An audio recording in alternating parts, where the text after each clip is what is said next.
Liberty Media spent over $500 million to plant Formula One in the middle of the Las Vegas Strip, the most glamorous race venue on Earth, streamed to hundreds of millions of people worldwide.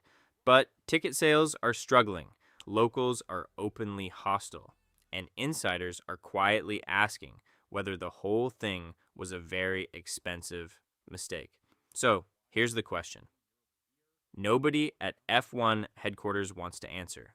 Did the most powerful racing series in the world just build its crown jewel in a city that will never actually love it back? The lights on the Las Vegas Strip never go out. Not at midnight, not at 3 in the morning, not ever. Casinos blaze around the clock. Neon signs pulse above rivers of tourists clutching drinks and phone cameras. The street hums with noise. Music from open doors, laughter from crowded sidewalks, the low rumble of traffic moving slowly up and down Las Vegas Boulevard. It is one of the most recognizable stretches of road on the planet. And in November 2023, Formula One decided it was going to race on it, not near it, not beside it, on it. The idea alone was enough to make people stop scrolling. F1 cars, the fastest, most precisely engineered machines in the sport, screaming down the same street where Elvis once played, where Sinatra drank, where millions of ordinary people came every year to lose a little money and feel something close to magic. The promotional videos were stunning. Flames and sparks and blurred colors cutting through the neon dark at speeds no road car could ever touch.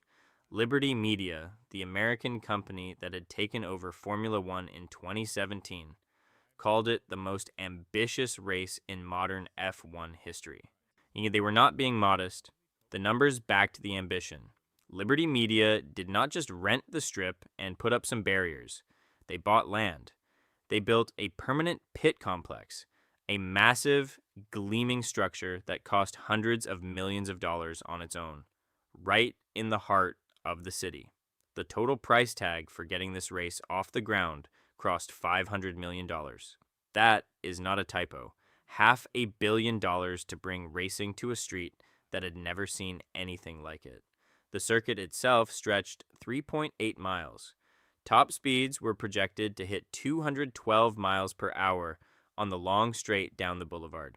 The grandstands were designed to hold over 100,000 fans across race weekend, with premium seats sitting right at the foot of the casinos, putting the biggest brands in the world on screen behind the fastest cars in the world. Formula One had spent years trying to crack the American market. The United States Grand Prix in Austin had grown steadily and built a loyal fan base. Miami had launched in 2022 with enormous buzz, but Las Vegas was supposed to be different. Vegas was supposed to be the one that made the whole world stop and watch. Liberty Media's CEO, Greg Maffei, talked about it like a destination event. Not just a race, but an experience that would draw celebrities, high rollers, and casual fans who had never cared about motorsport in their lives. The Netflix show Drive to Survive had spent several seasons turning F1 drivers into global celebrities, pulling in millions of new fans who followed the sport like a reality show. Vegas was built for exactly those people. The city seemed ready too. Las Vegas had just landed an NHL team and an NFL team, and it was angling for an NBA franchise. Sports tourism was the new gold rush, and local officials were eager to join the parade. The Nevada legislature passed special measures to help smooth the permitting process. The Las Vegas Convention and Visitors Authority threw its support behind the event. On paper, the public and private sectors were aligned. This was going to work, but even in those early, excited days, if you looked closely enough, something felt slightly off. The race was scheduled to start at 10 p.m. local time. That meant a finish around 1 or 2 in the morning. Las Vegas never sleeps, sure, but that scheduling was built entirely around European broadcast windows, specifically to land in prime time for audiences in the UK and across the continent. The people actually living in Las Vegas, The workers and residents whose streets and neighborhoods would be shut down for weeks during construction and race prep were essentially an afterthought in the scheduling math. Nobody said that out loud, but it was there, underneath the press releases and the promotional hype. A quiet signal about whose race this actually was. Construction started well before race week. For months, the strip was partially closed. Workers laid circuit barriers, installed lighting rigs, built grandstands, and paved sections of road to racing specification. Businesses along the route, restaurants, small shops, venues that depended on foot traffic, watched their customer counts fall. Some reported losing tens of thousands of dollars a week during the build period. When they asked about compensation or support, the answers were slow or vague, and complaints began to bubble up quietly. Locals who had been neutral or even excited started to turn. Still, the world was watching. Ticket sales rolled in from Europe, from Asia, from South America. Celebrities confirmed appearances. Sponsors lined up. The paddock was going to look like a red carpet. F1 had done everything it could to make this feel like the event of the decade. Drivers arrived in Vegas and posted glowing videos. The city buzzed with anticipation. And then, 2 days before the race, during a Friday night practice session, a drain cover came loose on the circuit. A car hit it. The impact punched a hole clean through the floor of Carlos Sainz's Ferrari. One of the most expensive and precisely built machines on Earth, destroyed in an instant by a loose piece of street infrastructure. The session was red flagged immediately. It did not resume for hours. Fans who had paid thousands of dollars for grandstand access were told to go home. The session was officially canceled. It was not the disaster everyone feared. Nobody was hurt. The race itself still happened. But it was a warning shot, and in Las Vegas, warning shots have a way of echoing longer than anyone expects. To understand why Las Vegas became Formula One's biggest gamble, you have to understand what Liberty Media was actually trying to build, and how far they were willing to go to build it. Liberty Media bought Formula One in 2017 for $4.4 billion. The American company, led by Chairman John Malone and CEO Greg Maffei, saw something in the sport that its previous owners had not fully chased: the United States. For decades, F1 had treated America like a difficult relative, occasionally visited, never fully understood. Races came and went. The U.S. Grand Prix moved from city to city and struggled to find permanent footing. The sport's European heartbeat never quite synced with American rhythms. Liberty Media wanted to fix that, and they wanted to fix it fast. Drive to Survive changed everything. The Netflix docuseries launched in 2019 and turned Formula One into something it had never quite been before: a show. Drivers became characters, team bosses became villains and heroes. The racing mattered, but the drama around it mattered just as much, sometimes more. American audiences, who had largely ignored F1 for decades, began tuning in by the millions. New fans flooded social media. Merchandise sales jumped. Ticket demand for existing races spiked. Liberty Media watched all of this and saw an open door they had spent years looking for. Austin's Circuit of the Americas had been hosting the United States Grand Prix since 2012, and by the early 2020s, it was one of the better attended races on the calendar. But Liberty Media wanted more than one American stop. They added Miami in 2022, dropping a circuit into the parking lot of the Hard Rock Stadium with a fake marina, fake yachts, and real enough excitement that the paddock buzzed for days before a single lap was turned. Miami worked. It was loud and flashy and very, very American. It felt like a proof of concept. Las Vegas was the next step, but it was a much bigger step than Miami. Miami had used an existing venue, an NFL stadium with infrastructure already in place.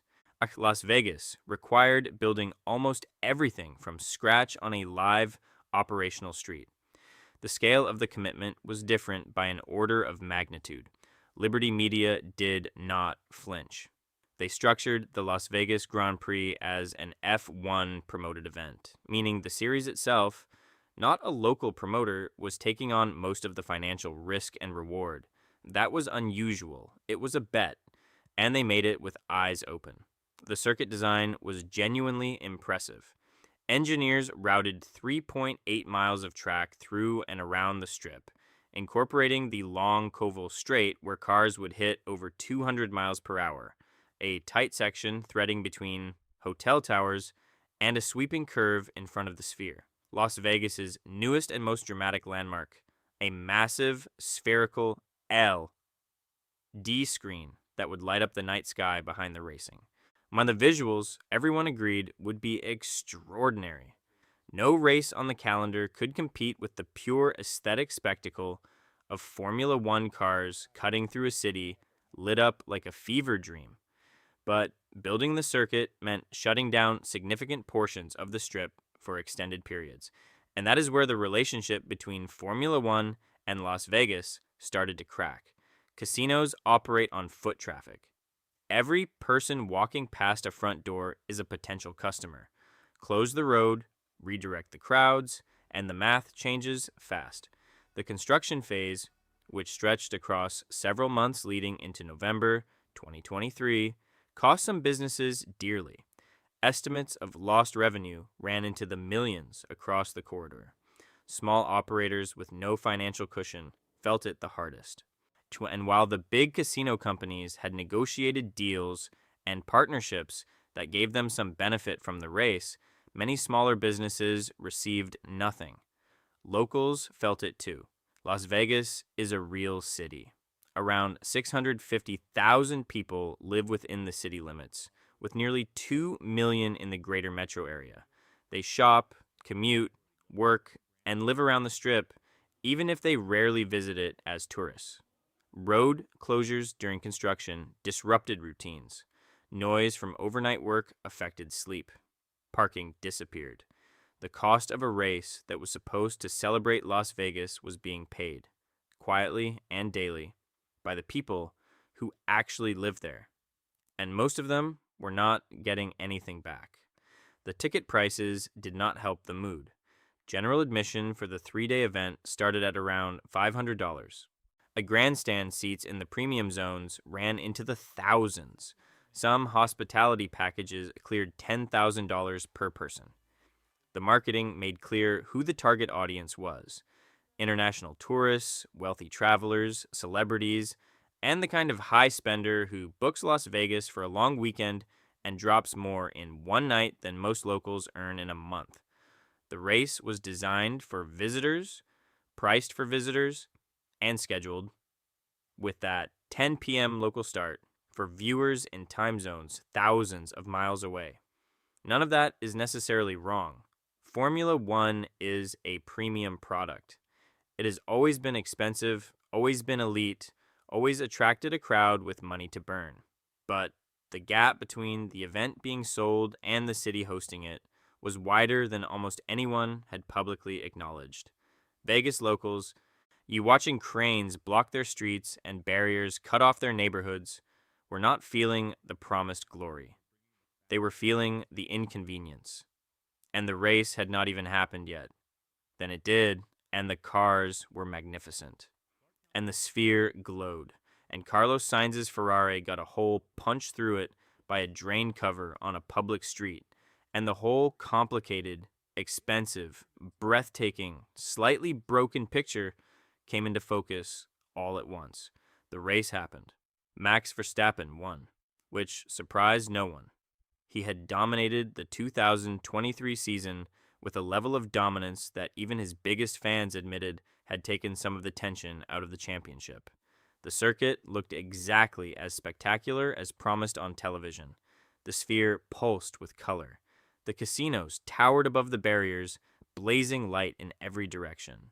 But for viewers watching from London or Sao Paulo or Tokyo, it looked like the future of motorsport had arrived, and it was wearing a tuxedo. But on the ground, the story was different. The grandstands, which had been sold as a massive draw and priced accordingly, were not full. Sections that should have been packed on race night sat visibly short of capacity. Photographs circulated online showing empty rows in premium areas, seats that had been listed at thousands of dollars per ticket, sitting vacant while the most expensive street race in history played out in front of them.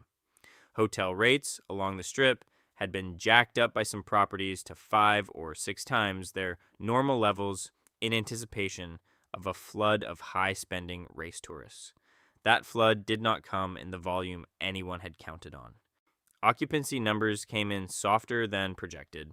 Some hotels quietly dropped their prices as race weekend approached, trying to fill rooms that aggressive pricing had scared off. The casino floors told the most damaging story. Formula One fans, it turned out, were not gamblers, at least not at the scale Las Vegas needed them to be.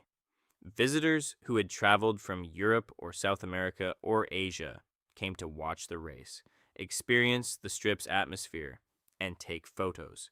They were not sitting down at blackjack tables for 6 hours. They were not feeding slot machines. MGM Resorts, one of the largest casino operators on the strip, reported that their gaming revenue during race week was actually lower than a comparable non-race week. Think about that. The biggest sporting event in the city's recent history, drawing hundreds of thousands of visitors, somehow produced less casino income than a random weekend in September. The tourists were there. The money was not flowing in the direction anyone had planned. Local businesses that had hoped the race would compensate them for months of construction disruption found the reality underwhelming. Yes, some restaurants were packed. Yes, some bars were full. But the traffic patterns created by the circuit barriers meant foot flow was redirected, not multiplied. Certain blocks thrived. Others, cut off from their normal pedestrian access, stayed quiet even on race night. The workers and small business owners who had suffered through the build period had been told to hold on, that the payoff was coming. For a lot of them, it did not arrive in the form they were promised. And then there was the 3 a.m. problem. The race started at 10 p.m. local time, which sounds reasonable until you realize the 50-lap Las Vegas circuit runs for roughly 2 hours, pushing the finish well past midnight and the post-race ceremonies into the small hours of the morning. For broadcast audiences in Europe, this landed in comfortable late morning and early afternoon slots, ideal for a Sunday. For anyone in Las Vegas who wanted to watch the race live and still function the next day, it was brutal. Locals who were not directly employed by the event largely did not bother. They stayed home. Some watched on television. Others went to bed early and caught highlights later. A poll circulated on social media asking Las Vegas residents whether they supported bringing the race back the following year. The results were striking. A significant majority said they were either indifferent or actively opposed. The most common complaint was not about noise or road closures or even the money. It was simpler than that. Las Vegas residents, many of whom moved to the city specifically to escape crowds and tourist chaos, felt like the race had been done to them, not for them. F1 had arrived like a landlord, rearranged the furniture, charged a premium for the inconvenience, and left without asking whether anyone who lived there had wanted any of it. Year 2, the 2024 race, saw some adjustments. Organizers addressed the drain cover issue with better road preparation. Some ticketing prices were adjusted downward, a quiet admission that Year 1 had been overpriced. The race itself produced better on-track action. But the attendance questions did not fully go away. At the TV ratings, while solid, did not match the astronomical numbers Liberty Media had projected when they first pitched Vegas as a global phenomenon. Sponsorship revenue was strong. The visual backdrop was simply too good for brands to ignore. But the race's position in the overall F1 calendar its ability to generate the kind of sustained local enthusiasm that Austin had built over more than a decade remained uncertain. Insiders began talking, not on the record. The F1 business runs on relationships, and nobody wants to publicly criticize a race that is still under contract. But in corridors and over dinners, people in the paddock were asking quiet questions. The 3 a.m. finish time came up again and again. Multiple team principals made comments in press conferences that were diplomatic on the surface but carried an edge of frustration. Running the race in the middle of the night was not sustainable long term, they implied. It was asking too much of mechanics, engineers, and support staff who had already traveled to a race on the opposite side of the world from most team bases. The loudest signal came from the city itself. Las Vegas had hosted major events before: boxing matches, the Super Bowl, music festivals that drew hundreds of thousands. Those events generated local excitement, local spending, local pride. The F1 race generated global coverage and local shrugs. You cannot build a long-term sporting institution on a foundation of indifference from the people who have to live with it every year. Here's the part nobody at Liberty Media wants to say out loud. The Las Vegas Grand Prix is genuinely beautiful. Watch it on a big screen and you will not find a more visually arresting sporting event on the planet. The Sphere alone is worth the broadcast. Cars pushing past 200 miles per hour with casino towers blazing in every direction behind them. There is simply nothing else like it in motorsport. The production value is extraordinary. The ambition was real. The execution, from a television standpoint, was close to flawless. But television is not a city. Formula One built a race that works perfectly as a product and imperfectly as an event. The difference matters more than people realize. A product is designed to be consumed from a distance. An event is something a place participates in, something it feels, owns, and passes on from one year to the next. Austin built an event. The circuit of the America's crowd is loud and local and passionate. They camp outside the circuit. They know the corners. They cheer for drivers they have followed for years. It took a decade to grow, but it is real. Las Vegas has a product, a spectacular, expensive, globally watched product that the people living in Las Vegas largely regard with the same warmth they show any other large inconvenience. The financial structure of the race makes the situation harder to unwind than it might appear. Liberty Media's $500 million investment is sunk. The pit complex is built. The contract with the city runs through the decade. Walking away is not a realistic option, and nobody serious is suggesting it. But sustaining the race in its current form, with its current pricing, its current scheduling, its current disconnect from the community hosting it, carries real risks that compound over time. Empty grandstands in year one can be explained away as growing pains. Empty grandstands in year 3 or 4 start to look like a pattern. And patterns in the event business are hard to reverse once they set. The 3 a.m. finish time remains the clearest symbol of the problem. Every decision that shaped this race, the circuit layout, the ticket pricing, the hospitality packages, the broadcast schedule, was made with a global audience in mind.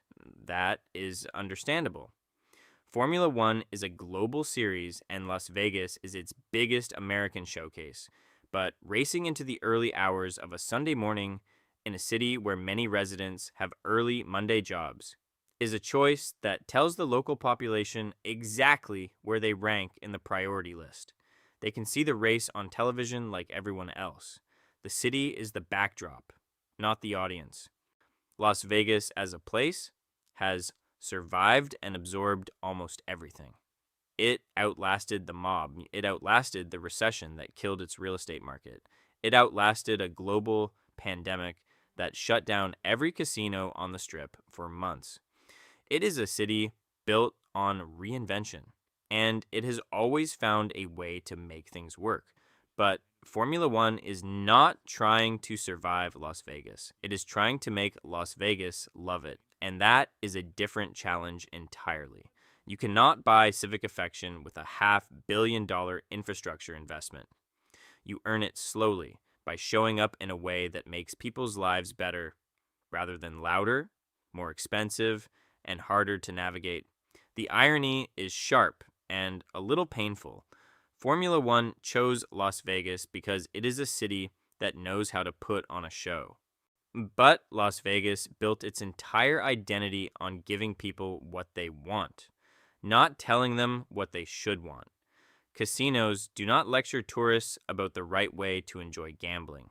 They read the room, they adjust the floor, they comp the drinks. One arrived in Las Vegas and did the opposite. It told the city what to feel, set a price on that feeling, and then seemed surprised when a significant portion of the local population declined to buy. The race is not dying in any dramatic, sudden sense. The contract is secure. The broadcast numbers are acceptable. The sponsors are still there. But the energy around it, that essential, unquantifiable thing that makes a sporting event feel necessary rather than optional, has not grown the way anyone predicted.